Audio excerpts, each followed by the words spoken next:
پیارے بھائیوں، اگر اس دور کے مسلمان اور حکمرانوں میں بھی تھوڑی سی غیرت پیدا ہوئی تو آج بھی حالات بدل سکتے ہیں۔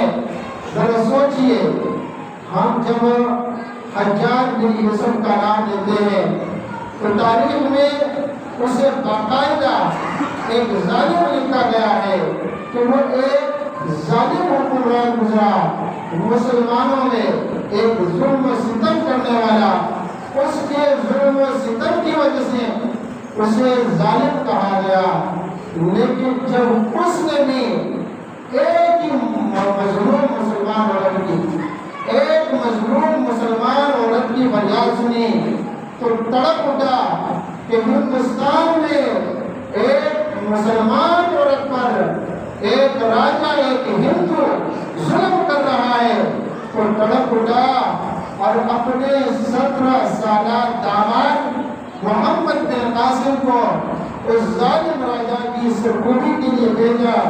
محمد بن قاسم نے جہاد کا علم بلند کیا اور ہندوستان آ کر ظالم راجا سے جنگ شروع کی، بالآخر اس کو شکست سے دوچار کیا اور مظلوموں نے پھر سکون کا سانس لیا اور یہ سندھ کا پورا علاقہ باب الاسلام بن گیا۔ میرے بھائیوں، پھر اسی طرح مجھے سلطان صلاح الدین ایوبی رحمۃ اللہ علیہ یاد آ رہے ہیں۔ سلطان صلاح الدین ایوبی نے اپنے اوپر سونا، رات کا سونا حرام قرار دیا کہ میں چارپائی پر، پلنگ پر سونا میرے اوپر حرام ہے جب تک کہ اہل صلیب سے فلسطین اور یروشلم واپس نہ لے لوں گا اور ان کے ظلم و ستم سے فلسطینیوں کو آزاد نہیں کراؤں گا، اس وقت تک صلاح الدین ایوبی رات کو نہیں سوئے گا اور اس وقت تک چین سے نہیں بیٹھے گا۔ اس نے کہا اس وقت تک میں نہ سوؤں گا اور نہ چین سے بیٹھوں گا۔ اور ایک دن جب عید کا موقع آیا تو عید کے دن لوگ خوش ہوا کرتے ہیں کہ عید کا دن ہے، لیکن صلاح الدین ایوبی نے کیا کہا کہ میری عید نہیں ہے، میری عید تو اس دن ہوگی جب فلسطین ہمارے ہاتھ پھر آئے گا۔ اور اس نے اپنا ارادہ حج تک ملتوی کر دیا تھا۔ بالآخر 583 ہجری میں اس نے فلسطین کو معرکہ حطین میں کامیابی حاصل کر کے واگزار کروا کر، یعنی بحال کروا کر اپنی غیرت ایمانی کا ثبوت دیا۔ سلام کے بعد سورۃ آل عمران سے قرآن مجید کی ایک آیت مبارکہ اللہ کے قسم کی تلاوت کی۔ اس آیت کے مضمون میں یہ بتائیں گے کہ سابقہ امتوں میں سے وہ ظالم گزرے اور اسی طرح جو ظالم بادشاہ گزرے، تکبر کرنے والے جیسے فرعون، شداد، نمرود وغیرہ، ان کا کیا انجام ہوا تھا۔ اور اسی طرح جو بھی اس دنیا میں ظلم و ستم کرتے ہیں تو ظلم کا نتیجہ کیا نکلتا ہے۔ اور موجودہ دور میں کئی عرصوں سے جو فلسطین پر ظلم ہو رہا ہے، اسرائیل ظالم ظلم کر رہا ہے، اس کی مذمت بیان کریں گے۔ قرآن مجید میں اللہ رب العالمین نے فرمایا ہے قَدْ خَلَتْ مِن قَبْلِكُمْ سُنَنٌ، تم سے پہلے بہت سی مثالیں گزر چکی ہیں، یعنی تم سے پہلے بھی کئی لوگ گزرے، ظالم قسم کے متکبر بڑے بڑے بادشاہ گزرے۔ فرمایا بصیر بالعرض، پس زمین میں تم چلو پھرو، فانظروا اور دیکھو کہ وکان عاقبۃ المکذبین، کہ مکذبین یعنی جھٹلانے والوں کا کیا انجام ہوا۔ یہ سورۃ آل عمران کی آیت نمبر 166 سے، یعنی یہ لوگوں زمین کے مطالعاتی سفر کر اور سفر کر کے کافر بادشاہوں، ظالم حکمرانوں اور خونخوار فرعونوں کے باقی ماندہ آثار بتلاتے ہیں کہ ظلم کا انجام انتہائی خطرناک ہوتا ہے۔ ان ظالم حکمرانوں کے، ان فرعونوں کے باقی ماندہ آثار، ان کے باقی ماندہ محلات، ان کے کنڈرات، یہ بزبان حال انسانوں کو بتلا رہے ہیں کہ کسی زمانے میں ان قصور و محلات میں کچھ ایسے تکبر کرنے والے ظالم قسم کے لوگ گزرے جنہوں نے حتیٰ کہ یہ دعویٰ بھی کر دیا کہ انا ربکم الاعلی، کہ میں تمہارا سب سے بڑا اعلیٰ رب ہوں۔ انا ربکم الاعلی کے مدعی تھے، آج انہی لوگوں کے محلات ویرانوں میں بدل گئے ہیں اور ان کی ہڈیاں خاک چکی ہیں، جو آنے والی نسلوں کے لیے عبرت بن گئی ہے۔ انہوں نے چند روزہ عیش و نوش میں اپنی ابدی زندگی کو، اپنی آخرت کو تباہ و برباد کر دیا۔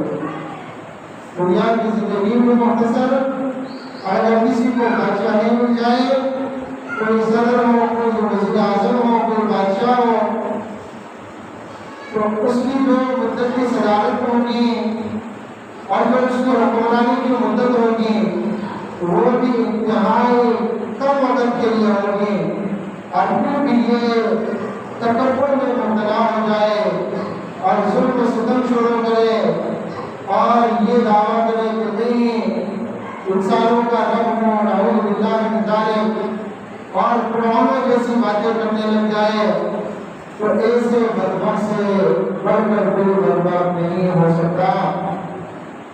انہوں نے چند روزہ عیش و نوش میں اپنی ابدی زندگی کو برباد کیا اور آخر کار اس دنیا کی زندگی کو ہار دیتے۔ آج ان ویرانوں سے اور ان کی بوسیدہ ہڈیوں سے کیا آواز آ رہی ہے؟ ان کی بوسیدہ ہڈیاں آواز دے رہی ہے کہ دیکھ لو تکذیب کرنے والوں کا، تکبر کرنے والوں کا، ظلم و ستم کرنے والوں کا کیا انجام ہوتا ہے۔ اللہ نے فرمایا ھذا بیان للناس، یہ لوگوں کے لیے بیان ہے، یعنی عام لوگوں کے لیے ایک واضح بیان ہے، عام لوگوں کے لیے یہ تنبیہ ہے، یہ وارننگ ہے، وارننگ کہ لوگوں ان سے پہلے بھی ایسے لوگ گزرے، تو ان میں سے جن نے تکبر کی رائے اختیار کی تو ان کا کیا انجام ہوا، تو ان کی تاریخ کو یا ان کے واقعات کو اور ان کے قصص کو اللہ رب العالمین نے جو اپنی کتاب میں ذکر کیا ہے، یعنی نبی کریم رحمۃ للعالمین صلی اللہ علیہ وسلم نے ان کے متعلق بتایا ہے کہ ایسے ایسے لوگ تھے، انہوں نے اس طرح تکبر کی، اس طرح ظلم و ستم کیا اور پھر ان کا یہ انجام ہوا۔ تو یہ جو بیان ہے یہ ایک تنبیہ ہے، ایک وارننگ ہے عام لوگوں کے لیے، ھذا بیان للناس، عام لوگوں کے لیے ایک تنبیہ ہے، اور تقویٰ والوں کے لیے، پرہیزگاروں کے لیے کیا ہے؟ فرمایا وَهُدًى وَمَوْعِظَةٌ لِّلْمُتَّقِينَ،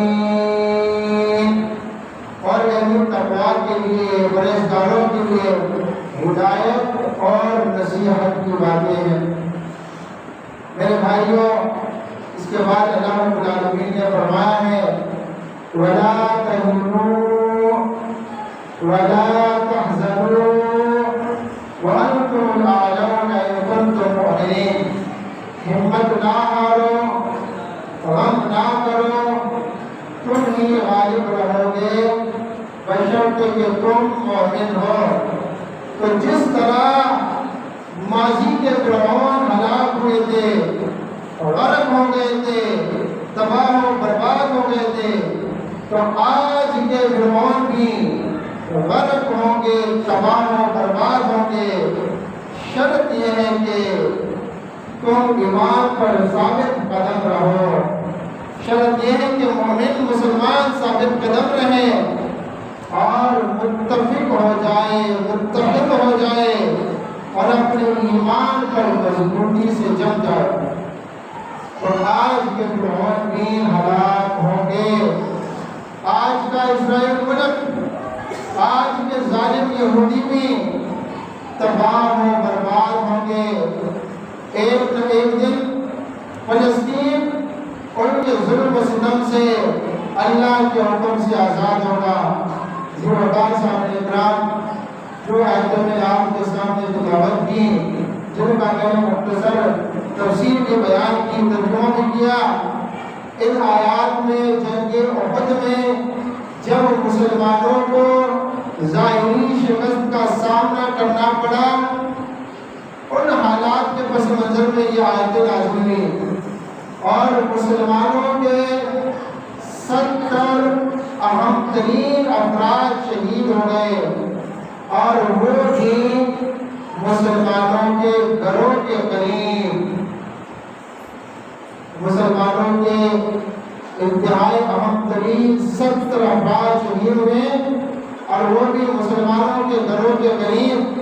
فطری طور پر اس سے مسلمانوں کے دلوں میں حزن و ملال چھا گیا اور ان پر غم کی کیفیت طاری ہو گئی۔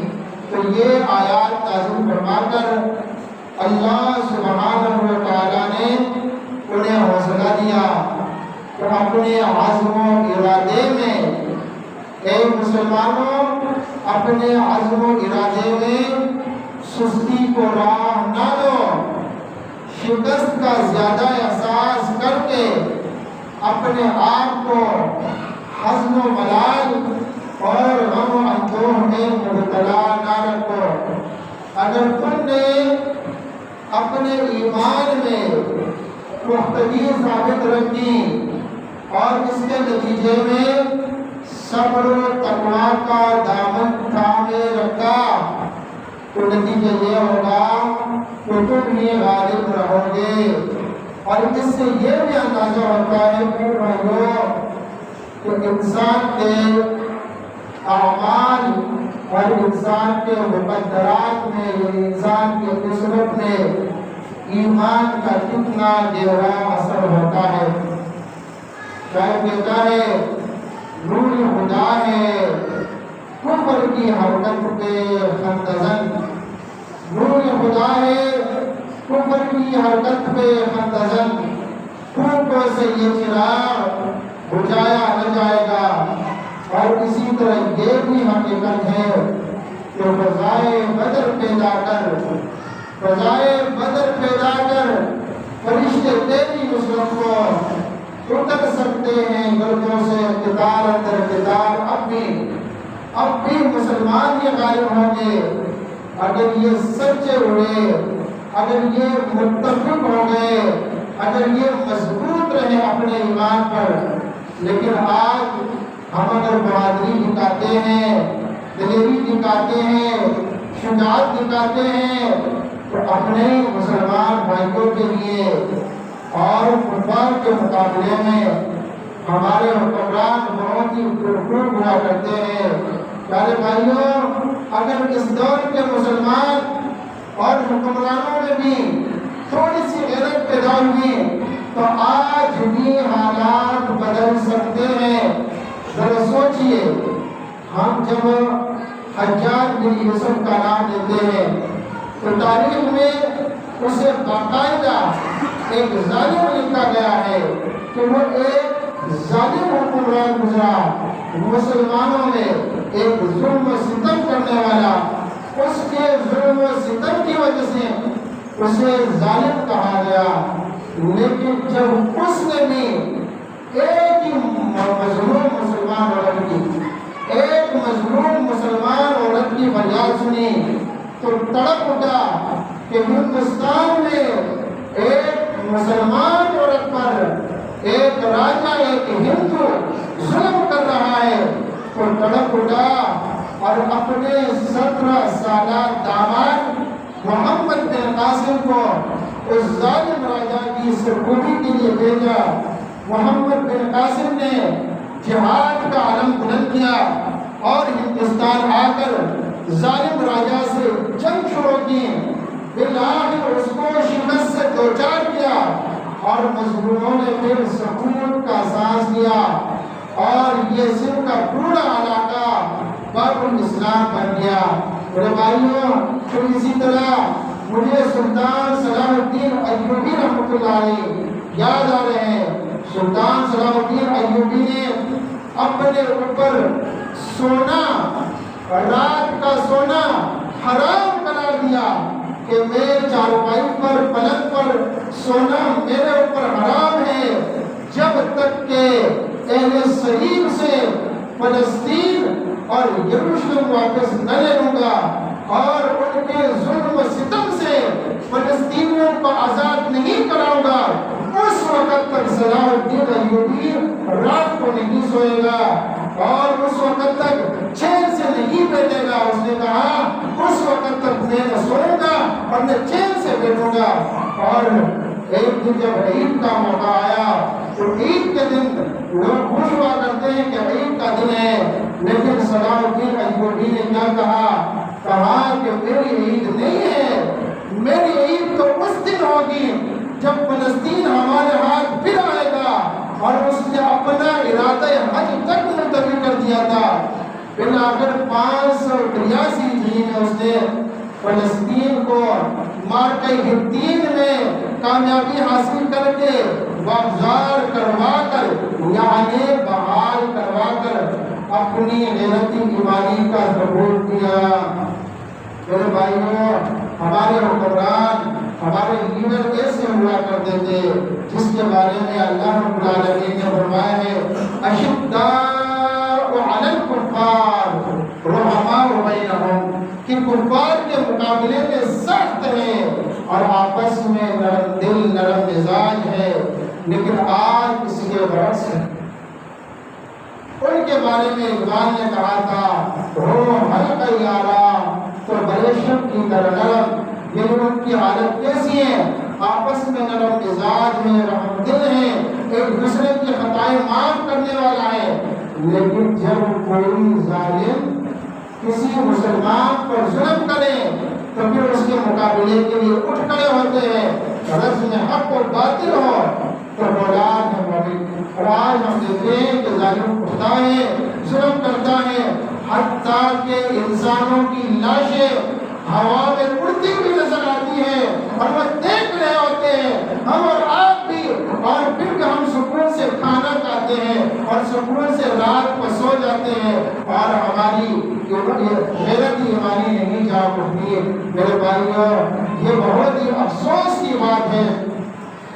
حالانکہ حق و باطل ہو تو اولاد ہے مومن۔ حق و باطل کے درمیان یہ جنگ، یہ اختلاف، یہ تو شروع دن سے ہے اور ابتدا سے یہ بات چلی آ رہی ہے کہ ظالم لوگ، جابر قسم کے لوگ اپنی طاقت پر اور اپنی اکثریت پر جب غرور کرنے لگ جاتے ہیں، جب تکبر کرنے لگ جاتے ہیں اور جب مظلوموں پر زندگی تنگ کرتے ہیں تو بالآخر ظالموں پر عذاب الہی نازل ہوتا ہے۔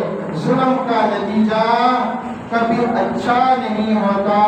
جو وقار صاحب اکرام، دنیای کائنات میں جہاں کفر اسلام کے مابین جنگ ہو تو اللہ سبحانہ و تعالیٰ کے ذمے ہے کہ اللہ سبحانہ و تعالیٰ اپنے مومن بندوں کی مدد کرے، لیکن اللہ کی مدد اور اللہ کی نصرت حاصل کرنے کے چند اسباب ہوتے ہیں، اور ان اسباب میں سب سے پہلا سبب وہ ایمان کامل ہوتا ہے۔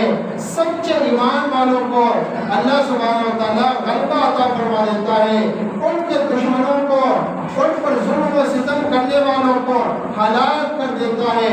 جب مظلوم اکٹھے ہو جائے، جب مظلوم متفق ہو جائے، جب متحد ہو جائے اور وہ اللہ کے نام پر جہاد کا علم بلند کرے اور پھر کفر کے مقابلے کے لیے اٹھ کھڑے ہوتے ہیں، تو اللہ تعالیٰ مظلوموں کی مدد کرتا ہے۔ لیکن ہم اور ہمارے حکمران کیا کرتے ہیں؟ ایک اٹھنے کی کام کر جاتی ہیں تو اس پہ چیخ و پکار کرنے لگ جاتے ہیں، لیکن فلسطین کے بچے ہماری آنکھوں کے سامنے شہید ہو رہے ہیں، ان کی لاشیں ہواؤں میں اڑ رہے ہیں، لیکن ہمارے حکمرانوں کو غیرت نہیں آتی۔ میرے بھائیوں، ایسے حالات میں جہاد فرض عین ہو جاتا ہے، فرض عین، اور یہ مسلمانوں کے حکمرانوں کا کام ہوتا ہے کہ وہ جہاد کے علم کو بلند کریں۔ تو ایک فلسطین کے ساتھ جتنے ممالک ہیں، سب سے پہلے عرب ممالک پر جہاد فرض ہو گیا ہے کہ وہ فلسطین کی جہاد رسی کے لیے اور فلسطینیوں کے ظلم و ستم جو ان پر ہو رہا ہے ان کے لیے اٹھ کھڑے ہو جائیں اور اسرائیل سے جہاد کریں۔ اسی طرح پھر جتنے مسلمان ممالک ہیں، تمام ممالک پر یہ جہاد فرض ہو چکا ہے، اور یہ کسی مولوی کا فتویٰ نہیں، یہ کسی خطیب کا فتویٰ نہیں کہ فلاں خطیب نے خطبے میں کہہ دیا کہ جہاد فرض نہیں۔ یہ اللہ رب العالمین کا حکم ہے کہ جب ایسے قسم کے حالات ہو، یہ قرآن کا فتویٰ ہے، یہ نہ میرا فتویٰ ہے نہ کسی اور عالم کا فتویٰ ہے، یہ رب کا فتویٰ ہے، اللہ سبحانہ و تعالیٰ کا فتویٰ ہے۔ ایسے حالات میں جہاد بالکل فرض عین ہو جاتا ہے۔ میرے بھائیوں، اگر ایک طویل مدت کے بعد بھی جب جہاد جاری ہو اور مسلمانوں کو غلبہ بظاہر ملتی ہوئی نظر نہ آ رہی ہو، تب بھی اللہ سبحانہ تعالیٰ کی مدد آ جاتی ہے، کیونکہ اللہ سبحانہ تعالیٰ نے فرمایا ہے وَلَا تَهِنُوا وَلَا تَحْزَنُوا وَأَنْتُمُ الْأَعْلَوْنَ إِن كُنتُم مُّؤْمِنِينَ۔ ہمت نہ ہارو، غم نہ کرو، تم غالب رہو گے اگر تم مومن ہو۔ تو ایمان شرط ہے، مگر ایسا ایمان جو خالص ہو، سچا پکا سچا ایمان ہو، جس میں شرک کی، جس میں کفر کی کوئی ملاوٹ نہ ہو۔ پھر اسی طرح میرے بھائیوں، عمل صالح، ایمان لانے کے بعد عمل صالح بھی بہت ضروری ہے۔ سورۃ النور میں اللہ سبحانہ تعالیٰ نے فرمایا ہے وعد اللہ الذین آمنوا منکم وعملوا الصالحات لیستخلفنکم فی الارض۔ اللہ تعالیٰ نے وعدہ فرمایا ہے تم میں سے ان لوگوں کے ساتھ جو ایمان لائے اور نیک عمل کرے کہ وہ ان کو زمین میں اقتدار دے گا، ان کو زمین میں خلافت عطا کرے گا۔ سورۃ النور کی آیت نمبر 55 ہے۔ پیارے بھائیوں، کیونکہ وقت ختم ہو چکا ہے، اسی پر اتفاق کرتا ہوں اللہ سبحانہ و تعالیٰ ہم سب کو حق سے سمجھے اور اس کے مطابق عمل کرنے کی توفیق عطا فرمائے۔ اللہ سبحانہ و تعالیٰ مسلمانوں کو متحد فرمائے۔ اللہ سبحانہ و تعالیٰ مسلمان حکمرانوں کے دل میں جہاد کا جذبہ پیدا فرمائے۔ اللہ سبحانہ و تعالیٰ اسرائیل ظالم کو دنیا کے نقشے سے ہٹائے، اس کو نیز و نابود فرمائے۔ اللہ سبحانہ و تعالیٰ مظلوم فلسطینیوں کی مدد فرمائے۔ اللہم ربنا آتنا فی الدنیا حسنہ وفی الآخرۃ حسنہ وقنا عذاب النار۔